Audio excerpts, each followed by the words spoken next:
नमस्कार। अध्ययन की इस कड़ी में आज हम राजस्थान के 1857 की क्रांति का अध्ययन करेंगे। आज का टॉपिक है राजस्थान में 1857 की क्रांति।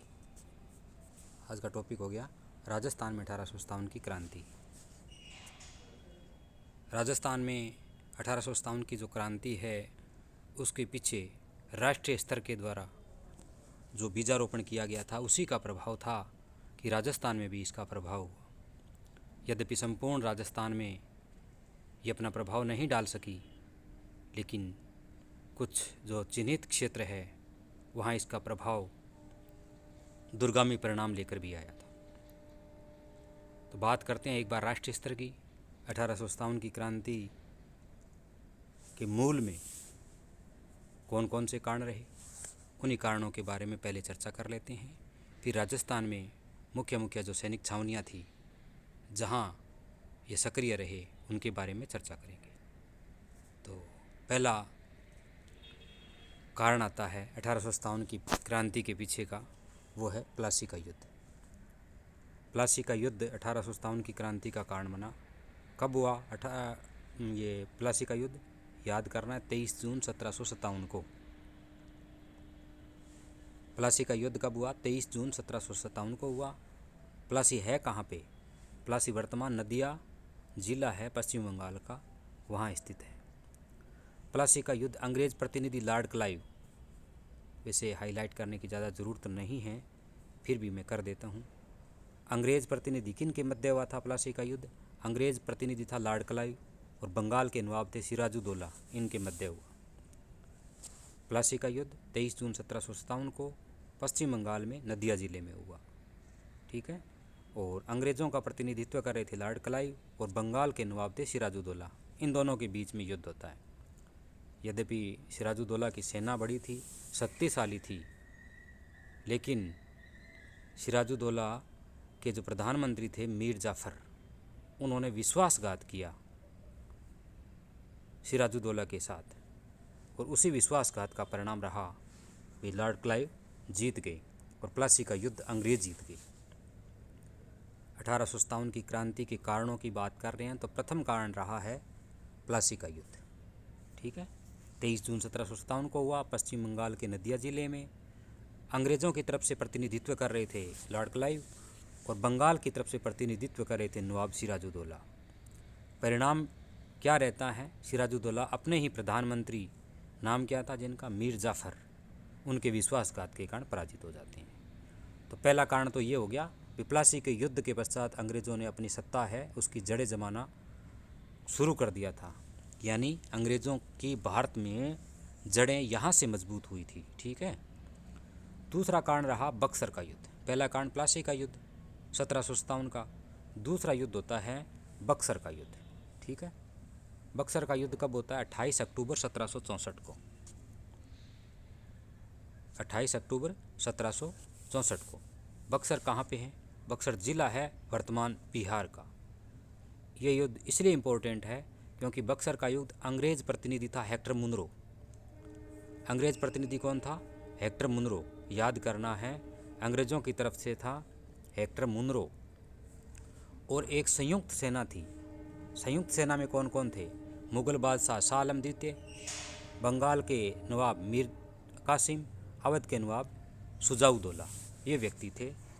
तीन व्यक्ति एक तरफ थे और हेक्टर मुनरो की अंग्रेज प्रतिनिधित्व वाली सेना एक तरफ थी। ठीक है। अंग्रेज़ों की तरफ से प्रतिनिधित्व कर रहे थे। इसके अलावा एक संयुक्त सेना थी जिसमें मुग़ल बादशाह थे शाह आलम द्वितीय, बंगाल के मीर कासिम, अवध के शुजाउद्दौला, इन तीनों की संयुक्त सेना थी। इस संयुक्त सेना को हेक्टर मुनरो ने बुरी तरह पराजित कर दिया। ये दो युद्ध थे जिनके कारण अंग्रेजी सत्ता की जड़ें काफ़ी मजबूत हो गई थी और उन्होंने भारतीय जनता पर कहर ढाना शुरू कर दिया था। तो पहला कारण रहा प्लासी का युद्ध 23 जून 1757 को। दूसरा कारण रहा बक्सर का युद्ध 28 अक्टूबर 1764 को हुआ। ठीक है। ये तो मूल रूप से कारण था, लेकिन इसके अलावा कौन कौन से कारण थे क्रांति के? जब ये तो वो हो गया, अंग्रेज़ों ने भारत में सत्ता स्थापित कर दी थी। कौन कौन से युद्ध थे? प्लासी का युद्ध और बक्सर का युद्ध। उस युद्ध के कारण तो अंग्रेज़ों के खिलाफ क्रांति नहीं हुई, लेकिन इन दोनों युद्धों के पश्चात अंग्रेज़ों ने जब जड़ें जमा ली थी, तब कुछ कारण रहे जिनके कारण ये क्रांति अवश्यंभावी हो गई। उन्हीं कारणों में से पहला कारण आता है लॉर्ड वेलेस्ली की सहायक संधियाँ। पहला कारण होता है लॉर्ड वेलेस्ली की सहायक संधियाँ। ये कब होती है? 1798 से लेकर के 1805 तक। इसका मतलब भारत में सहायक संधि का जनक अगर कहें तो लॉर्ड वेलेस्ली को कह सकते हैं। 1798 हैदराबाद पहली रियासत थी जिससे वेलेस्ली ने सहायक संधि की। सहायक संधि प्रथा की शुरुआत वेलेस्ली कर रहे हैं, लॉर्ड वेलेस्ली 1798 में हैदराबाद के साथ संधि करके।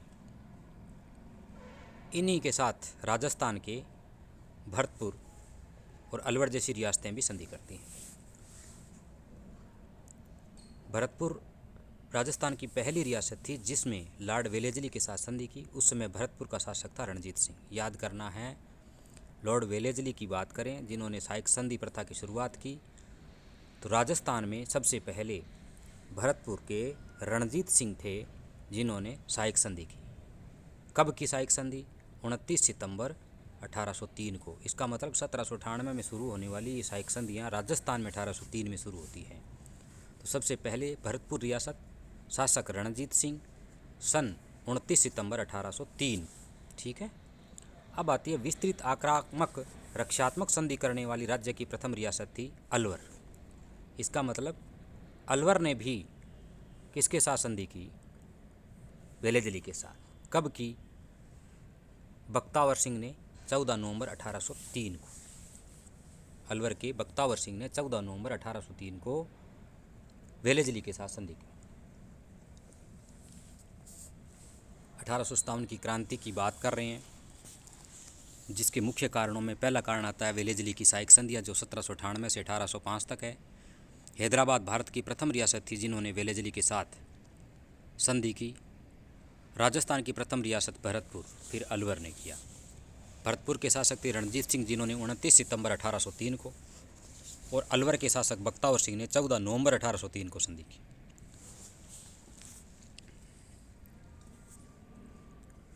दो नंबर मुख्य कारण आता लॉर्ड हेस्टिंग की सहायक संधि। वेलेस्ली ने सहायक संधि प्रथा की शुरुआत की 1798 से 1805। उसके पश्चात लॉर्ड हेस्टिंग ने सहायक संधियाँ की थी 1817 से 1818। ये संधियाँ केवल राजपूत शासकों द्वारा की गई। इसका मतलब क्या है? एक तरफा संधियाँ थी। क्यों की गई? क्योंकि राजस्थान के जो राजपूत राजा थे वो मराठों और पिंडारियों से काफ़ी असुरक्षा महसूस कर रहे थे, तो ये एक तरफा संधियाँ की गई थी। इसका मतलब क्या हुआ? केवल शर्त थी अंग्रेज़ों की तरफ से। इन संधियों को संपन्न कराने का श्रेय किसको दिया जाता है? चार्ल्स मेटकॉफ और कर्नल जेम्स टोड को। कौन सी ये संधियाँ संपन्न कराने का श्रेय किसको दिया जाता है? कर्नल जेम्स टोड को और चार्ल्स मेटकॉफ को। ठीक है। कौन सी संधि की बात कर रहे हैं? लॉर्ड हेस्टिंग के सहायक संधियाँ, ये 1817 और 1818। राजस्थान के राजपूत राजा थे, उनके द्वारा अंग्रेज़ों से मराठों और पिंडारियों के भय से सुरक्षा प्राप्त करने के उद्देश्य से की गई थी। ये केवल एक तरफा संधियाँ थी, क्योंकि राजपूत राजाओं की जो शर्तें थी वो मानी नहीं गई, क्योंकि उन्होंने शर्तें रखी ही नहीं और अंग्रेज़ों की तरफ से शर्तें रखी गई थी। राजस्थान की प्रथम रियासत जिसने लॉर्ड हेस्टिंग के साथ संधि की वह करौली थी। राजस्थान के साथ संधि करने वाली, हेस्टिंग के साथ संधि करने वाली पहली रियासत करौली थी, और करौली का शासक था हरबख्श पाल सिंह जिसने 15 नवंबर 1817 को संधि की। ठीक है। लॉर्ड हेस्टिंग के साथ संधियों की बात कर रहे हैं 1817 से 1818। राजस्थान की प्रथम रियासत, ये केवल राजस्थान में संधि कर रहे थे। कौन? Lord Hasting. तो प्रथम रियासत करौली, करौली के शासक थे हरबख्श पाल सिंह। कब कर रहे हैं? 15 नवंबर 1817 को। अगला फैक्टर है सबसे अंत में संधि करने वाली रियासत थी सिरोही। सबसे अंत में कौन कर रहे हैं? सिरोही कर रही हैं। सिरोही रियासत थी और सिरोही का शासक था महारावल शिव सिंह। किसकी साथ बात कर रहे हैं? लॉर्ड हेस्टिंग की।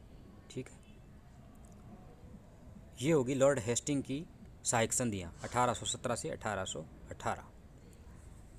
प्रशासनिक इकाइयाँ अंग्रेजों के पास आ जाने से राज्य में शासक शक्तिहीन हो गए, यही क्रांति का कारण बना।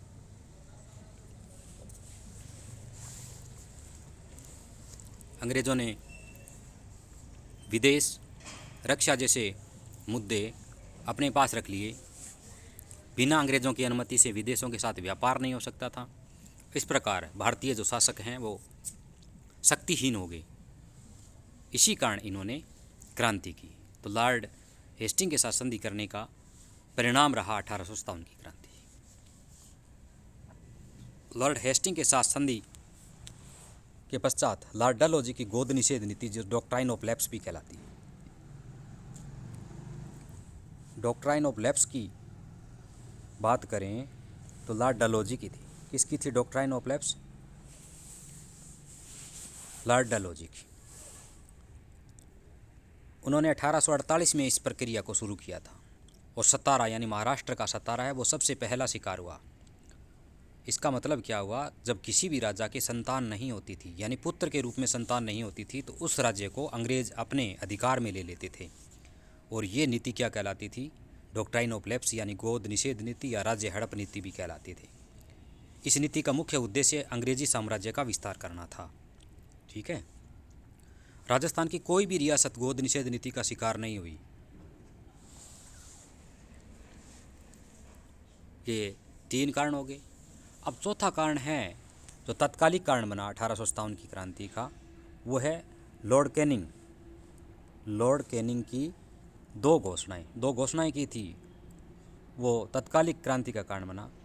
पहली घोषणा कौन सी है? भारतीय अंग्रेज सिपाहियों को समुद्री यात्रा करके अंग्रेजों के दूसरे क्षेत्रों में सेवा के लिए जाना अनिवार्य होगा।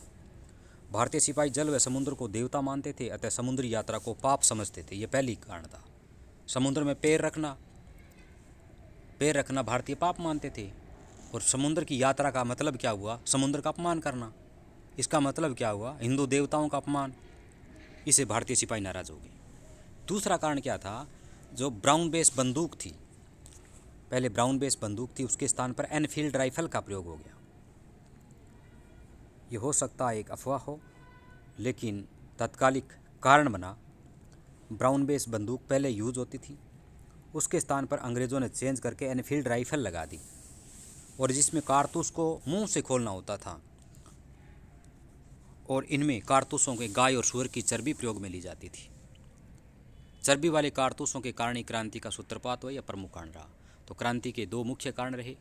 तत्कालिक कारणों की बात करें तो एक तो समुद्री यात्रा की घोषणा की गई, और दूसरा ब्राउन बेस बंदूक के स्थान पर एनफील्ड राइफल, और एनफील्ड राइफल में गाय और सूअर की चर्बी का प्रयोग, जो मुंह से खोलना पड़ता था।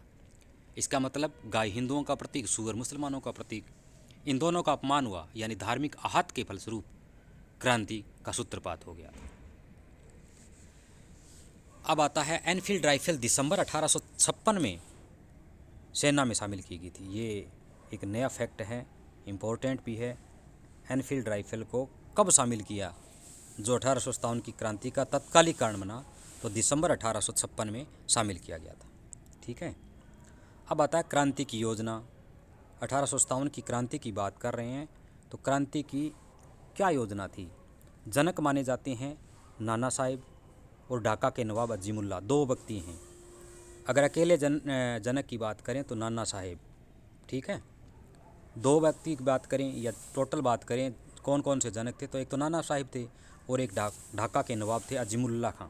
ठीक है, क्रांति कहाँ होनी स्वीकार की गई थी? सबसे पहले बिठूर, जो कानपुर यूपी में है। वैसे हाईलाइट करने की ज़्यादा ज़रूरत नहीं है, क्योंकि पहले ही हाईलाइट किया हुआ है। और इनका प्रतीक चिन्ह क्या था? कमल का फूल और रोटी। कमल का फूल और रोटी क्या प्रतीक चिन्ह था क्रांति का, और निर्धारित किया गया था 31 मई 1857 का दिन। तो बात कर रहे हैं 1857 की क्रांति की योजना की, तो जनक माने जाते हैं नाना साहिब और ढाका के नवाब अजीमुल्ला। स्थान निर्धारित किया गया था बिठूर, कानपुर यूपी का। प्रतीक चिन्ह था कमल का फूल और रोटी, और दिन निर्धारित किया गया था 31 मई 1857 को। ठीक है, ये फैक्ट हैं, लेकिन याद रखनी। क्रांति का सूत्रपात 10 मई 1857 को ही हो गया। कहाँ से हो गया? मेरठ में। होना था बिठूर में, कानपुर में, लेकिन हो गया मेरठ में। 21 दिन पहले यानी 10 मई 1857 को मेरठ में क्रांति का सूत्रपात हो गया। क्रांति के समय भारत का गवर्नर जनरल लॉर्ड कैनिंग था। याद रखने वाला तथ्य है, जब 1857 की क्रांति हुई थी उसमें भारत का गवर्नर जनरल कौन था? लॉर्ड कैनिंग था। और क्रांति के समय राजस्थान के एजेंट टू गवर्नर जनरल कौन थे? वो थे जॉर्ज पैट्रिक लॉरेंस। भारत के तो गवर्नर जनरल है लॉर्ड कैनिंग, और राजस्थान के एजीजी, एजीजी का मतलब क्या हुआ? जो गवर्नर जनरल है उसके एजेंट टू गवर्नर जनरल, वो थे जॉर्ज पैट्रिक लॉरेंस या जॉर्ज पैथिक लॉरेंस, जो भी कह सकते हैं। इसमें राजस्थान में 4 पॉलिटिकल एजेंट थे। जब 1857 की क्रांति हुई थी उसमें राजस्थान में 4 पॉलिटिकल एजेंट थे। कौन कौन थे? अभी चर्चा कर लेते हैं। पहला नाम आता है कर्नल इडर का, जो जयपुर से थे। कर्नल इडर कहाँ से थे? जयपुर से। 2 नंबर आते हैं मेजर सावर्स, जो मेवाड़ से थे। ठीक है। 3 नंबर आते हैं कैप्टन मेसन, मारवाड़ से। और 4 नंबर आते हैं मेसन बर्टन। मेसन बर्टन कहाँ से थे? हाड़ौती यानी कोटा से। ये 4 नाम थे पॉलिटिकल एजेंट के। नंबर 1 कर्नल इडर जयपुर के, मेजर सावर्स मेवाड़ के, कैप्टन मेसन मारवाड़ के, मारवाड़ मतलब जोधपुर, मेसन बर्टन हाड़ौती यानी कोटा के थे। ये 4 पॉलिटिकल एजेंट थे। एक बार रिपीट कर लेते हैं। मेसन बर्टन हाड़ौती यानी कोटा के, कर्नल इडर जयपुर के, मेजर सावर्स मेवाड़ यानी उदयपुर के, कैप्टन मेकमोसन मारवाड़ यानी जोधपुर के। ठीक है। इसमें राजस्थान में 19 रियासतें थी, 6 ठिकाने थे। 19 रियासतें, 3 ठिकाने और 6 केंद्र शासित 6 सैनिक छावनियाँ थी। एक केंद्र शासित प्रदेश अजमेर मेरवाड़ा था, लेकिन सैनिक छावनियाँ 6 थी, क्योंकि बात कर रहे हैं 1857 की क्रांति, और जो सैनिक छावनियाँ वहीं से क्रांति का सूत्रपात होता है। तो राजस्थान में कौन कौन सी सैनिक छावनियाँ थी? पहली थी नसीराबाद अजमेर की, अजमेर में 2 थी। 2 नंबर था ब्यावर अजमेर। नसीराबाद अजमेर, ब्यावर अजमेर याद करना है। पहली नसीराबाद अजमेर की सैनिक छावनी, दूसरी ब्यावर अजमेर की, तीसरी एरिनपुरा पाली की सैनिक छावनी। ठीक है, एरिनपुरा पाली की सैनिक छावनी। चौथी देवली टोंक की सैनिक छावनी। ठीक है। उसके बाद में आता है 5वां उदयपुर की खेरवाड़ा की सैनिक छावनी। और नीमच, जो अलवर की सैनिक छावनी थी, नीमच अलवर की सैनिक छावनी थी। 6 सैनिक छावनियाँ थी। 2 अजमेर की नसीराबाद और ब्यावर, एक पाली की एरिनपुरा, एक टोंक की देवली, एक उदयपुर की खेरवाड़ा, एक अलवर की नीमच। ये 6 सैनिक छावनियाँ थी, याद करना है। ठीक है। अभी 4 पॉलिटिकल एजेंट बताए, 6 सैनिक छावनियाँ बताई। 4 पॉलिटिकल एजेंट कौन कौन से थे? जयपुर के कर्नल लीडर, मेवाड़ के मेजर सावर्स, मारवाड़ के कैप्टन मेकमेसन और हाड़ौती यानी कोटा के मेसन बर्टन। इसी प्रकार 6 जो सैनिक छावनियाँ थी, 2 अजमेर की नसीराबाद और ब्यावर, एक पाली की एरिनपुरा, एक टोंक की देवली, एक उदयपुर की खेरवाड़ा, एक अलवर की नीमच। ठीक है। ब्यावर और खेरवाड़ा पूर्णतः अंग्रेज समर्थित थी। इसका मतलब क्या हुआ? ये सैनिक छावनियाँ अंग्रेज़ों के समर्थन में भारतीय शासकों के ही खिलाफ आंदोलन कर रही थी या उनके पक्ष में कार्य कर रही थी। तो क्रांति का पूर्ण रूप से सफल होने में ये बाधक बन रही थी। राजस्थान में क्रांति का श्री गणेश 28 मई 1857 को नसीराबाद छावनी में हुआ। देश में तो हो चुका है 10 मई को, राजस्थान में कब हुआ? 28 मई 1857 को। कहाँ से? नसीराबाद अजमेर की छावनी से। तो बात करते हैं मुख्य रूप से वापिस आया हूँ अपने मुद्दे पे, वो है राजस्थान की 1857 की क्रांति। तो वो शुरू होती है नसीराबाद अजमेर की सैनिक छावनी से। कारण क्या होता है? नसीराबाद में विद्रोह का कारण होता है 15वीं बंगाल नेटिव इन्फेंट्री। 2 याद करना, एक तो 15वीं बंगाल नेटिव इन्फेंट्री और एक 30वीं बंगाल नेटिव इन्फेंट्री। तो नसीराबाद में विद्रोह का कारण बनती है 15वीं बंगाल नेटिव इन्फेंट्री। उस पर अंग्रेज़ों ने विश्वास नहीं होने से उन्हें अजमेर से नसीराबाद स्थानांतरित कर दिया, क्योंकि मेरठ से आए थे। अंग्रेज़ों को लगा कहीं ये क्रांति का सूत्रपात यहाँ न कर दें, इसी डर से इन्होंने 15वीं नेटिव इन्फेंट्री को कहाँ कर दिया? अजमेर से नसीराबाद में भेज दिया। जिससे क्या हुआ? जो सैनिक थे वो आहत हो गए और अपना अपमान समझा, और इन्होंने क्या किया? अजमेर की सुरक्षा हेतु ब्यावर की 2 मेयर पलटन, ब्यावर का मतलब क्या हुआ, जो अंग्रेज़ों के समर्थन वाली थी, वहाँ से 2 मेयर पलटन ला करके अजमेर की सुरक्षा में लगा दिया, क्योंकि अजमेर इनका हेडक्वार्टर था। अगर 15वीं बंगाल नेटिव इन्फेंट्री को ये लगाते तो इनको एक शंका रहती थी कि कहीं ये क्रांति नहीं कर दे।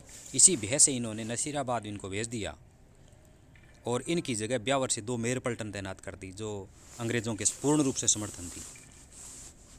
30 मई को अजमेर में पहले से ही तैनात थे 30वीं बंगाल नेटिव इन्फेंट्री के सैनिक, ये भी साथ हो गए। ठीक है। 28 मई को तो 15वीं बंगाल नेटिव इन्फेंट्री के सैनिक है वो शुरू कर देते हैं क्रांति को। 2 दिन बाद में पहले से तैनात लोग थे कहाँ पे, नसीराबाद में। कौन से? 30वीं बंगाल नेटिव इन्फेंट्री के सैनिक, वो भी 15वीं बंगाल नेटिव इन्फेंट्री सैनिकों के साथ हो गए। ठीक है। नसीराबाद अजमेर की बात कर रहे हैं, शुरू हो रही है 28 मई को क्रांति। कौन कर रहे हैं? 15वीं बंगाल नेटिव इन्फेंट्री के सैनिक। 2 दिन बाद में यानी 30 मई को 30वीं बंगाल नेटिव इन्फेंट्री के पहले से ही वहाँ सैनिक थे, उन्होंने भी 15वीं बंगाल नेटिव इन्फेंट्री के साथ होकर के क्रांति को और तेज़ कर दिया। क्या हुआ? क्रांतिकारियों ने छावनी को जला डाला, अंग्रेज़ों की हत्या की और दिल्ली की तरफ कूच कर गए। उसमें नसीराबाद में अंग्रेज़ अधिकारी थे वाल्टर हिटकॉथ। ठीक है। नेटिव का मतलब देसी से होता है, इन्फेंट्री का मतलब पैदल सैनिक से। ठीक है। ये राजस्थान में 1857 की क्रांति की शुरुआत हो रही है। नसीराबाद अजमेर में 28 मई 1857 से। कारण रहता है 15वीं बंगाल नेटिव इन्फेंट्री की शुरुआत। उसके बाद में 30 मई को 30वीं बंगाल नेटिव इन्फेंट्री भी साथ हो जाती है। ठीक है। अब दूसरी जो सैनिक छावनी है वो है नीमच, जहाँ राजस्थान में क्रांति हुई। तो 2 नंबर पे क्रांति होती है कहाँ पे? नीमच छावनी में विद्रोह। नीमच का मतलब अलवर की सैनिक छावनी। नसीराबाद विद्रोह की सूचना मिलने पर नीमच के अंग्रेज अधिकारी थे कर्नल एबोट। क्वेश्चन आता है, अंग्रेज अधिकारी नीमच के कौन थे? कर्नल एबोट थे। तो नीमच के जो भारतीय सिपाही थे उन्होंने अंग्रेज़ों के प्रति वफादार रहने की प्रतिज्ञा दिलाई थी, जिसका विरोध किया अली बेग ने। अली बेग नाम का एक व्यक्ति था जिन्होंने विरोध किया कि हम भारतीयों के खिलाफ ये शपथ क्यों लें। बाद में 3 जून 1857 को, तारीख याद रखनी है, 3 जून 1857 को, 3 जून 1857 को नीमच के भारतीय सिपाहियों ने हीरा सिंह के नेतृत्व में, ठीक है, नेतृत्व में विद्रोह शुरू कर दिया। बात कर रहे हैं नसीराबाद में कर्नल एबोट अधिकारी था अंग्रेज। इन्होंने भारतीयों को शपथ दिलाई कि आप अंग्रेज़ों के प्रति वफादार रहेगा। इसका मतलब भारतीयों के प्रति नहीं। जिसका विरोध किया सबसे पहले अली बेग नाम का एक भारतीय सिपाही था। उसके बाद में अनेक भारतीय इकट्ठे हो गए और 3 जून 1857 को हीरा सिंह के नेतृत्व में इन लोगों ने विद्रोह शुरू कर दिया। क्रांतिकारियों ने छावनी को जला डाला और जिसमें अनेक अंग्रेज मारे गए, लेकिन 40 अंग्रेज भागने में सफल रहे। इसका मतलब बाकी को इन्होंने मार दिया। हीरा सिंह के नेतृत्व वाले जो क्रांतिकारी थे, इन्होंने नीमच में अंग्रेज़ों को जला दिया। 40 अंग्रेज ऐसे रहे जो भाग गए। भागते हुए इन्होंने क्या किया, ये दक्षिण की तरफ चले गए और वहाँ क्रांतिकारियों ने लगातार उनका पीछा किया और डोंगला, जो वर्तमान चित्तौड़गढ़ का एक स्थान है, वहाँ इनको कैद कर लिया। पीछा करते हुए पकड़ लिया 40 अंग्रेज़ों को। कहाँ पे पकड़ा? डोंगला, चित्तौड़गढ़ में। मेजर सावर्स अभी अपने पढ़ा था, पॉलिटिकल एजेंट कहाँ के? मेवाड़ के। मेवाड़ का मतलब उदयपुर के। मेजर सावर्स कौन है? मेवाड़ के पॉलिटिकल एजेंट। इन्होंने मेवाड़ की सेना की सहायता से इन अंग्रेज़ों को मुक्त करवा दिया। ये जो 40 अंग्रेज़ थे डोंगला चित्तौड़गढ़ में क्रांतिकारियों ने कैद किए थे, इनको छुड़ा दिया था मेजर सावर्स ने, तथा इन्हें उदयपुर पहुँचाया, जहाँ मेवाड़ के महाराणा थे स्वरूप सिंह। स्वरूप सिंह क्या थे? अंग्रेज़ों के पूर्ण रूप से समर्थन में थे। इन्हें पिछोला झील में ले गए। इसका मतलब अंग्रेज़ों को सुरक्षा दी। किसके लिए? अपने ही भाइयों को हत्या करवाने के लिए। अपने ही जो क्रांतिकारी थे उनको अंग्रेज़ों से कुचलवाने के लिए। क्या किया स्वरूप सिंह ने? अंग्रेज़ों की सहायता की, उन्हें जगमंदिर महल में शरण दे दी। इसका मतलब भारतीय शासक अंग्रेज़ों के गुलाम थे। स्वरूप सिंह क्रांति के दौरान राजपूताने के प्रथम शासक थे जिन्होंने अंग्रेज़ों की सहायता दी।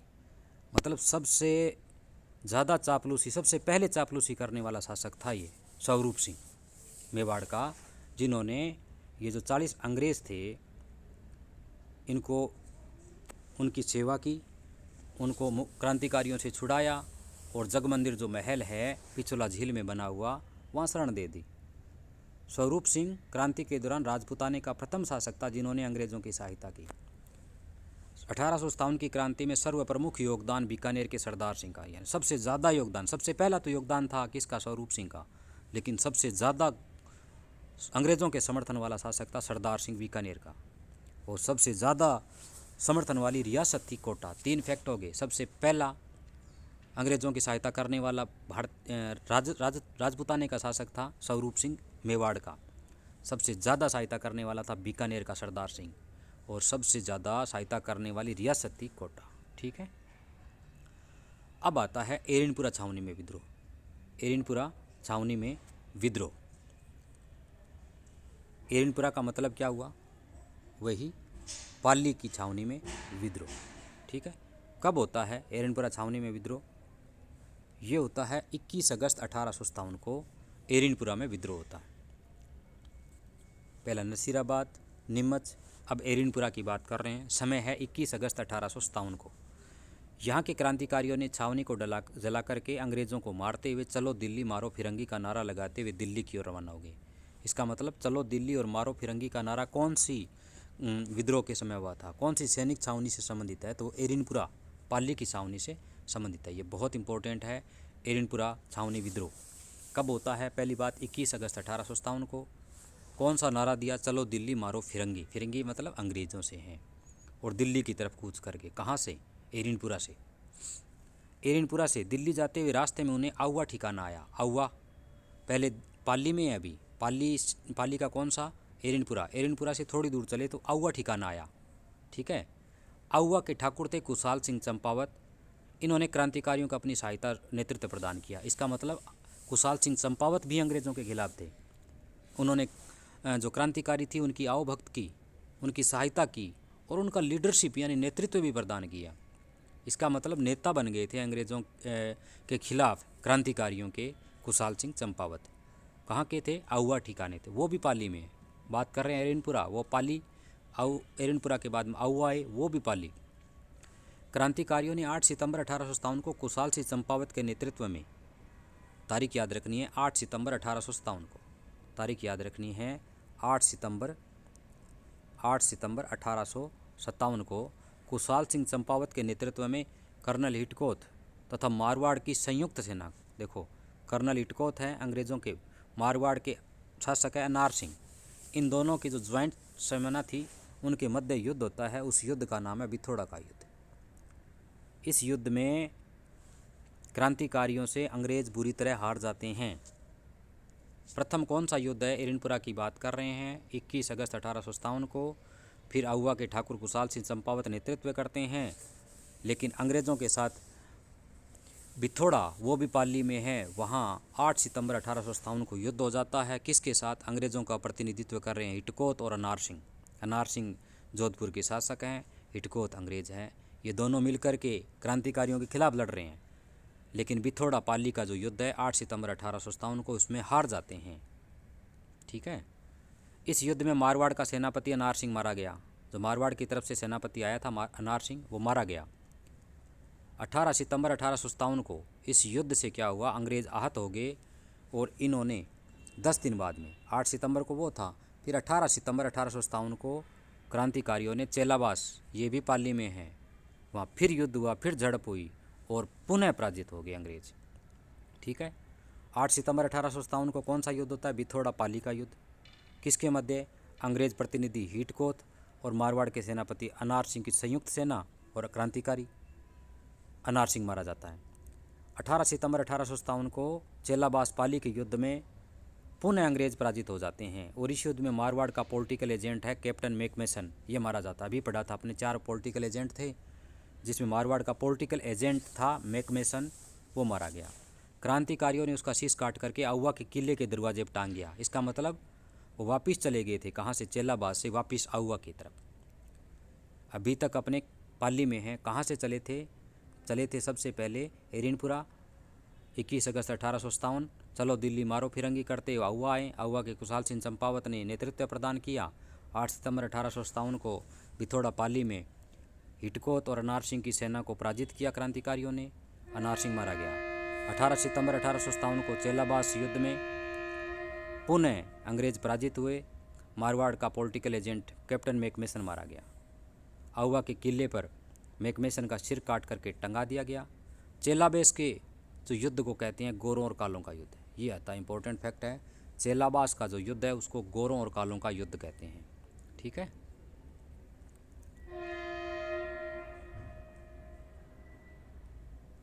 तो शेख क्या रहा। अंततः 20 जनवरी 1858 को अंग्रेजों ने कर्नल टॉम्स के नेतृत्व में आउवा विद्रोह को दबा दिया। अंग्रेजों ने क्या क्या, आउवा विद्रोह को दबाया किसने था, वो कर्नल टॉम्स था। कब दबाया था कर्नल टॉम्स ने? 20 जनवरी 1858 को कर्नल टॉम्स के नेतृत्व में आउवा के विद्रोह को दबा दिया गया। कुशाल सिंह चंपावत ने भाग करके कोठार या उदयपुर के ठिकानेदार थे रावल जोध सिंह के पास शरण ली। कुशाल सिंह चंपावत ने क्या किया, अपनी जान बचाने के लिए कोठार या उदयपुर की तरफ भाग गए। उसके शासक थे रावल जोध सिंह, उसके पास शरण ली। बाद में 8 अगस्त 1860 को कुशाल सिंह ने आत्मसमर्पण कर दिया। ये आता है अभी कुशाल सिंह ने आत्मसमर्पण कब किया, तो वो है 8 अगस्त 1860 को। बाद में कुशाल सिंह की गतिविधियों की जांच हेतु मेजर टेलर कमीशन, याद करना है, इम्पोर्टेंट है, मेजर टेलर कमीशन कब आया? 8 अगस्त 1860 को। जब कुशाल सिंह चंपावत ने आत्मसमर्पण कर दिया तो उसकी गतिविधियों की जांच के लिए आया था मेजर टेलर कमीशन। और इसने 10 नवंबर 1860 को, मेजर टेलर कमीशन ने क्या किया, 10 नवंबर 1860 को रिपोर्ट दी कि इसको रिहा कर दिया जाए। अभी ये सही है, अभी क्रांति नहीं करेंगे। 1864 में उदयपुर में कुशाल सिंह चंपावत का देहांत हो गया। कुशाल सिंह चंपावत की कुल देवी थी सुगाली माता, जिन्हें क्रांतिकारियों की कुल देवी कहते हैं, जो कला और संस्कृति में अपने पढ़ेंगे। इनकी मूर्ति की क्या विशेषता है? 12 मुख और 54 हाथ। आज वो रखी हुई है बांगड़ संग्रहालय, कहाँ पे है? पाली। पाली का जो बांगड़ संग्रहालय वहाँ स्थित है। तो अभी पढ़ा आपने एरनपुरा विद्रोह। एरनपुरा विद्रोह कब हुआ था? 21 अगस्त 1857 को पाली में हुआ। चलो दिल्ली मारो फिरंगी का नारा करते हुए दिल्ली की तरफ कूच कर रहे थे। रास्ते में आया आउवा ठिकाना। आउवा के ठाकुर थे कुशाल सिंह चंपावत, जिन्होंने क्रांतिकारियों की सहायता की और नेतृत्व प्रदान किया। फिर अंग्रेज़ों और क्रांतिकारियों के बीच 8 सितंबर 1857 को बिथोड़ा पाली में युद्ध हुआ,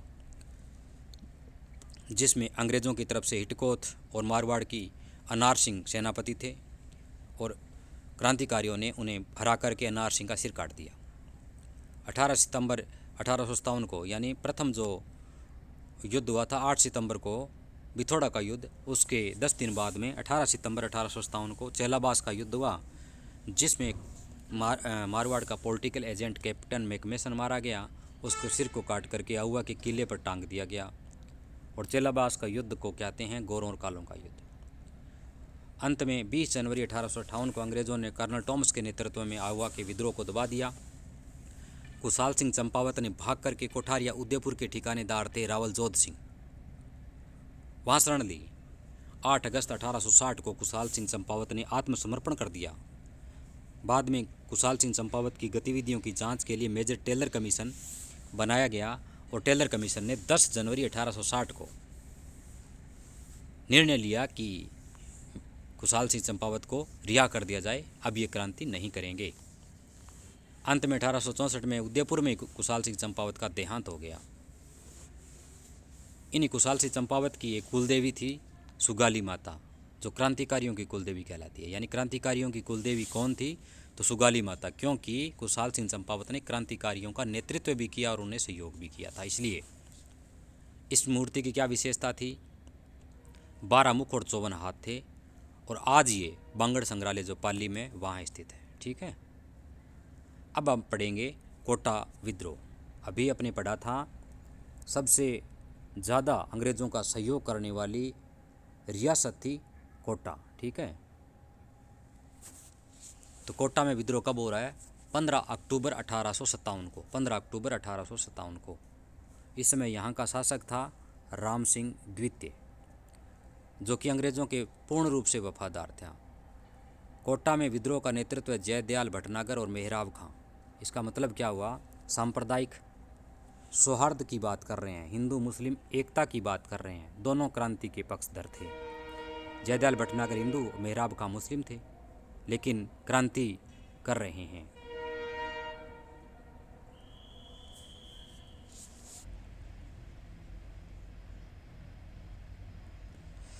कोटा में विद्रोह की बात कर रहे हैं। 15 अक्टूबर 1857 को शासक राम सिंह द्वितीय था, जो अंग्रेजों के प्रति वफादार था। लेकिन 1857 की क्रांति के समय कोटा विद्रोह का नेतृत्व कर रहे हैं जयदयाल भटनागर और मेहराब खां। कोटा के भारतीय सिपाहियों ने कोटा के महाराव को कोटा दुर्ग में कैद कर लिया और 6 महीने तक उसे नज़रबंद रखा। इसका मतलब क्या हुआ? 6 महीने तक कोटा का जो प्रशासन था क्रांतिकारियों के ही हाथ में था। कोटा के क्रांतिकारियों ने विद्रोह कर कोटा की पुलिस चौकी जला डाली, अंग्रेज़ों को मार दिया। कोटा का जो पॉलिटिकल एजेंट था मेजर बर्टन, उसके 2 पुत्र थे, डॉक्टर शेल्डर और कोटम को भी मार दिया। मेजर बर्टन उसके 2 पुत्रों को मारा, डॉक्टर शेल्डर कोटम को मार दिया। यह आता है डॉक्टर शेल्डर कोटम का संबंध किस क्रांति से है? तो 1857 की क्रांति के समय कोटा जो क्रांति थी, कोटा में जो क्रांति हुई थी, उसका नेतृत्व करने वाले व्यक्ति थे। कौन थे? जयदयाल और मेहराब खां। उसी समय पॉलिटिकल एजेंट थे मेजर बर्टन। इसी अलावा डॉक्टर शेल्डर कोटम भी थे।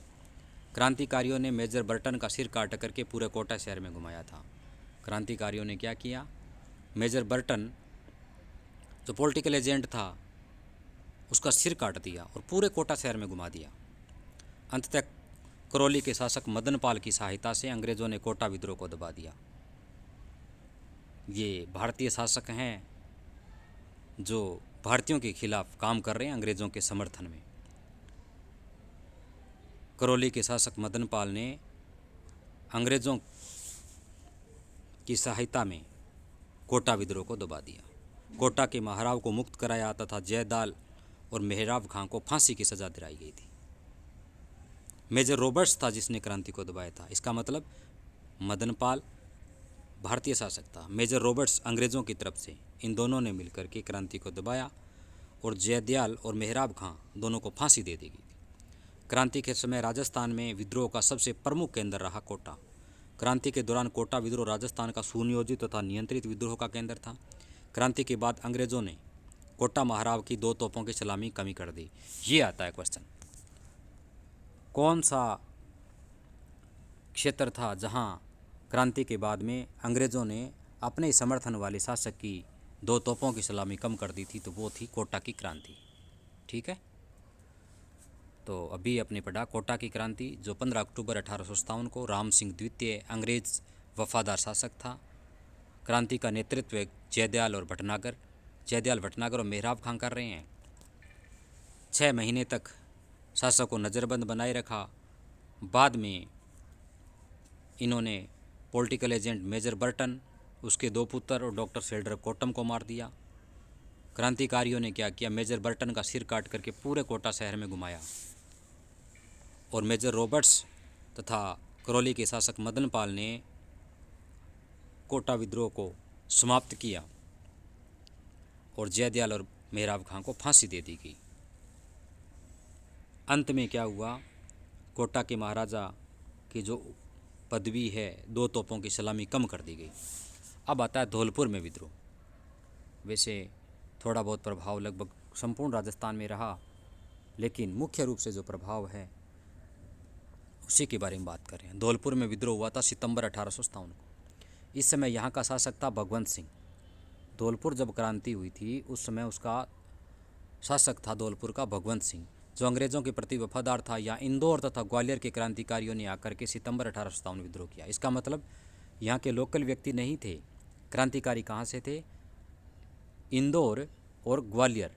पहला नाम आता है इंदौर का, दूसरा नाम आता है ग्वालियर। यहाँ के क्रांतिकारी आकर के धौलपुर में क्रांति करते हैं। कब करते हैं? 1857 में। शासक कौन है? भगवंत सिंह। ठीक है, एकमात्र स्थान जहाँ बाहर से आकर क्रांतिकारियों ने विद्रोह किया। इसका मतलब बाहर से आकर क्रांति कर रहे हैं और बाहर वाले व्यक्ति ही क्रांति को दबा रहे हैं। एकमात्र स्थान है कौन सा? धौलपुर। कब हो रही है क्रांति? सितंबर 1857 में।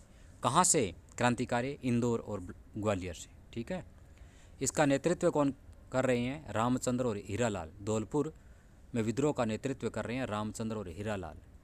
दिसंबर 1857 में अंग्रेज़ों ने पटियाला राज्य की सेना बुला करके इस विद्रोह को दबा दिया।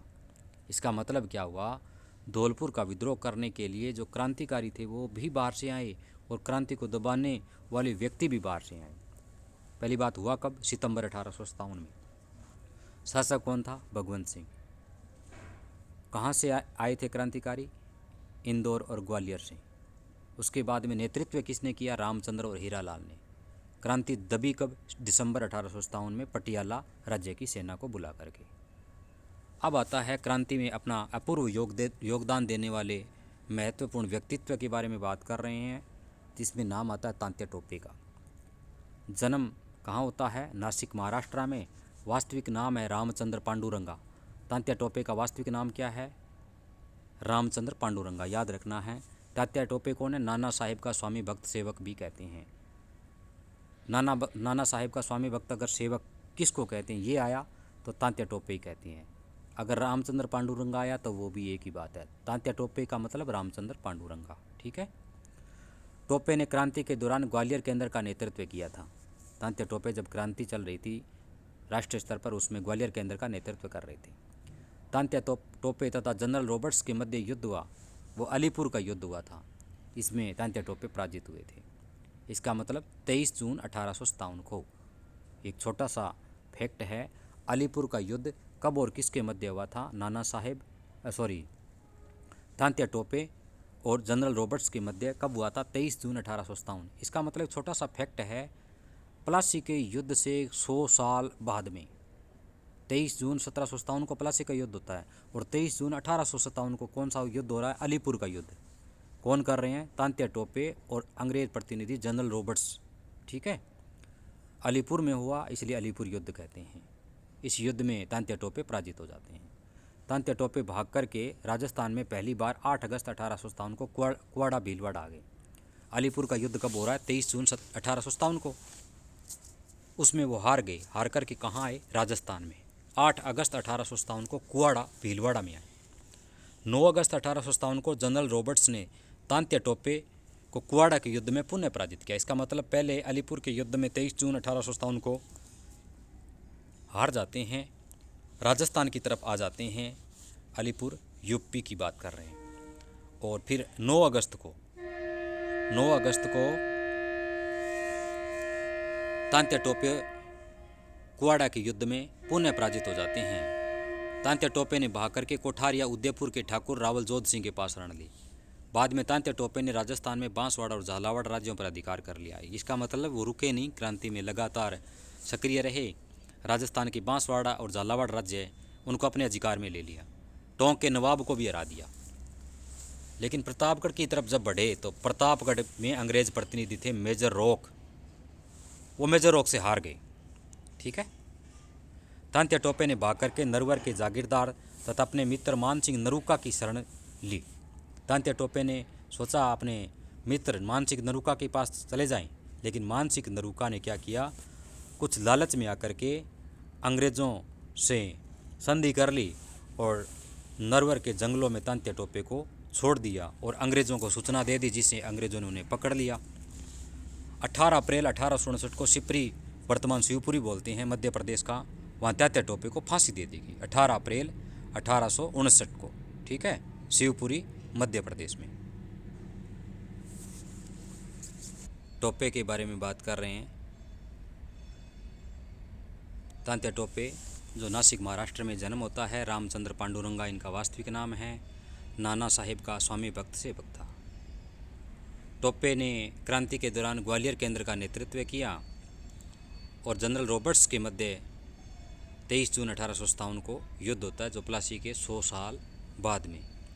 वह युद्ध अलीपुर का युद्ध कहलाता है और इस युद्ध में तात्या टोपे हार जाते हैं।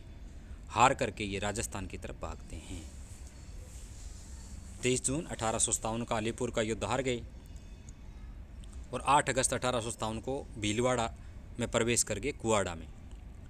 लेकिन अगले दिन फिर अंग्रेज उनका पीछा कर रहे हैं। 9 अगस्त को 1857 को पुनः युद्ध होता है। ये कुआड़ा का युद्ध कहलाता है। इस युद्ध में पुनः पराजित हो जाते हैं। 2 युद्ध होते हैं।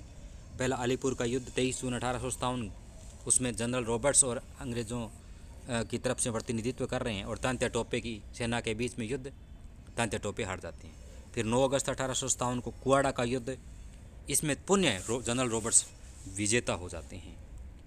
फिर भाग करके अपने प्राण बचा करके तात्या टोपे कोठारिया के कोठार या उदयपुर के ठाकुर थे रावल जोध सिंह, वहाँ शरण लेते हैं।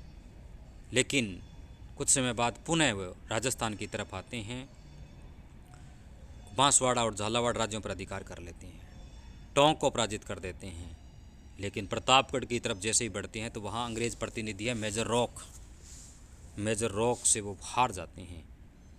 फिर अपने प्राणों को बचाते हुए वह नरवर के जागीरदार जो कि मानसिक नरुका थे, उनके मित्र थे, वहाँ शरण में चले जाते हैं।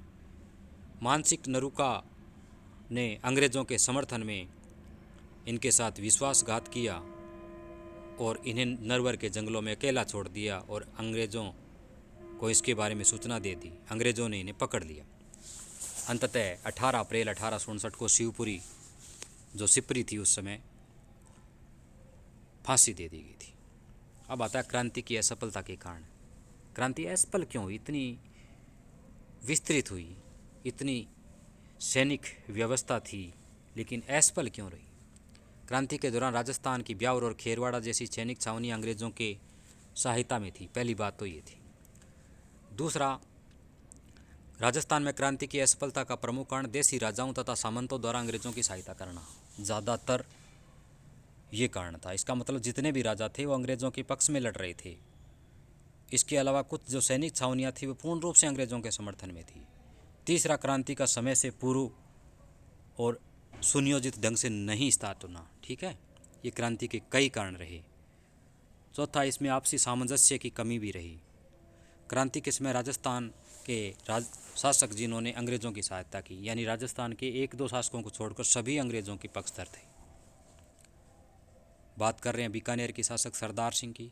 क्रांति के समय अंग्रेज़ों की सर्वाधिक सहायता करने वाला राजपूत शासक था, सबसे ज़्यादा।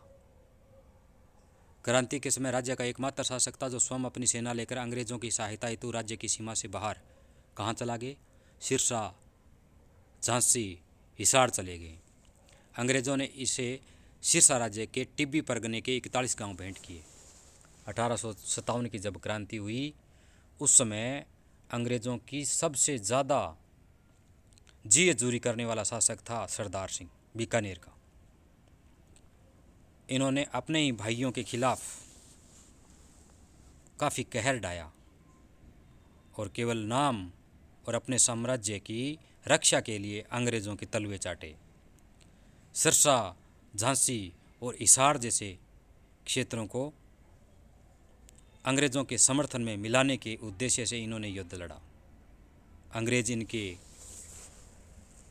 कारनामों से संतुष्ट हुए, खुश हुए, और जो टिब्बी परगना है उस समय सिरसा राज्य में आता था, उसके 41 गांव भेंट कर दिए। 2 नंबर पे आते हैं मेवाड़ के महाराणा स्वरूप सिंह। अभी अपनी थोड़ा देर पहले पढ़ा था, क्रांति के दौरान अंग्रेज़ों की सहायता करने वाला राजपूताने का प्रथम शासक, जो 40 डूंगला क्षेत्र में अंग्रेज़ पकड़े गए थे, जिनको बचाने का कार्य कर रहे थे मेवाड़ महाराणा स्वरूप सिंह। इसका मतलब सबसे पहले अंग्रेज़ों के समर्थन में 1857 की क्रांति के समय वाले शासक थे मेवाड़ महाराणा स्वरूप सिंह। जयपुर के शासक राम सिंह द्वितीय क्रांति के दमन में अंग्रेज़ों की भरपूर सेवा कर रहे हैं। अंग्रेज़ों ने इन्हें कोटपुतली की जागीर इनाम में दी तथा सितारे हिंद के खिताब से नवाजा। इसका मतलब क्रांति के समय सितार एक हिंद का खिताब किस शासक को दिया गया? तो जयपुर के शासक थे राम सिंह द्वितीय, उसको दिया गया था। इसका मतलब सितार ए हिंद उपाधि पाने वाले एकमात्र शासक थे ये। अब मुख्य जो शासक है अंग्रेज़ों के समर्थन में थे क्रांति के समय। करौली का शासक था मदनपाल, कोटा का शासक राम सिंह द्वितीय, बूंदी का शासक राव राम सिंह, अलवर का शासक बन्ने सिंह, झालावाड़ का शासक पृथ्वीराज, बांसवाड़ा का शासक उदय सिंह, डूंगरपुर का शासक उमेद सिंह, भरतपुर का शासक जसवंत सिंह, प्रतापगढ़ का शासक दलपत सिंह, टोंक का नवाब वजीरुद्दौला, सिरोही के शासक शिव सिंह, जैसलमेर के शासक रणजीत सिंह, धौलपुर के शासक भगवंत सिंह और जोधपुर के शासक तख्त सिंह।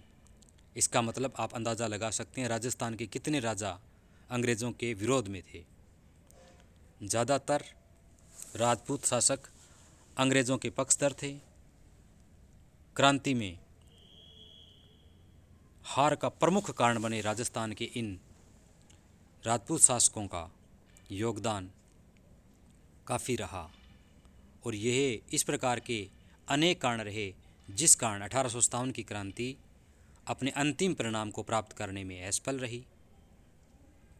यद्यपि इस क्रांति ने अंग्रेज़ों की सत्ता की जड़ें हिला दी थी, लेकिन जिस अपेक्षित परिणाम के उद्देश्य से यह क्रांति शुरू की गई थी उस परिणाम को प्राप्त करने में सफल नहीं हो सकी। यद्यपि आगे चल कर के भारत 1947 में आज़ाद हुआ तो कहीं न कहीं इस क्रांति ने उस बीज को रोपित कर दिया था और फिर भारत स्वतंत्र हो गया था। अतः आज हमने राजस्थान में 1857 की क्रांति के बारे में मुख्य मुख्य फैक्ट्स के बारे में पढ़ा। समय मिला तो भारत के 1857 की क्रांति के संबंध में जो भी मुख्य घटनाएं घटित हुई थी उनके बारे में वीडियो बना करके अपलोड करेंगे। आप सभी का सहयोग इसी प्रकार बना रहे, हम आपसे यही आशा और दुआ करते हैं। और अभी अभी न्यूज़ मिली है भी रीट एग्ज़ाम की तारीख निर्धारित कर दी गई है। इसके अलावा सेकंड ग्रेड टीचर एग्ज़ाम 2022 के एडमिट कार्ड भी शीघ्र ही जारी होने वाले हैं। आज डिस्ट्रिक्ट अलॉटमेंट की नोटिस आ चुका है, तो तैयारी में बिना किसी लापरवाही के लगातार लगे रहें, सफलता अवश्य मिलेगी। आप सभी निश्चित रूप से कामयाब हो, इसी दुआ के साथ सभी को शुभ रात्रि। धन्यवाद।